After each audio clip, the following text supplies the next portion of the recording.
আসসালামু আলাইকুম। আশা করি সবাই অনেক ভালো আছেন। টানা 5 দফায় কমলো স্বর্ণের দাম। সো জেনে আসি স্বর্ণের বর্তমান প্রাইস।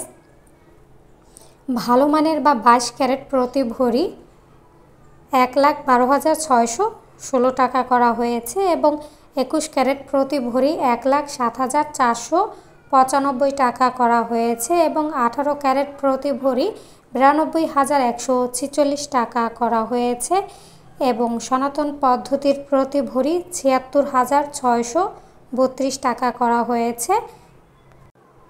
দেখছেন সুন্দর সুন্দর রিং কালেকশন। আশা করি ভিডিওটি আপনাদের ভালো লেগেছে এবং যারা এখনও চ্যানেলটি সাবস্ক্রাইব করেনি তারা এখনই চ্যানেলটি সাবস্ক্রাইব করে পাশে থাকা বেল আইকনটি প্রেস করে রাখুন, যাতে করে ভিডিও দেওয়ার সাথে সাথে আপনারা নোটিফিকেশন পেয়ে যান। এবং আমাদের একটি ফেসবুক পেজ রয়েছে, পেজটির নাম হচ্ছে বুশরাস জুয়েলারি, এবং ডেন্টালের আরেকটি পেজ রয়েছে, পেজটির নাম হচ্ছে RTV4TV। সো সবাই ভালো থাকবেন, সুস্থ থাকবেন। আল্লাহ হাফেজ।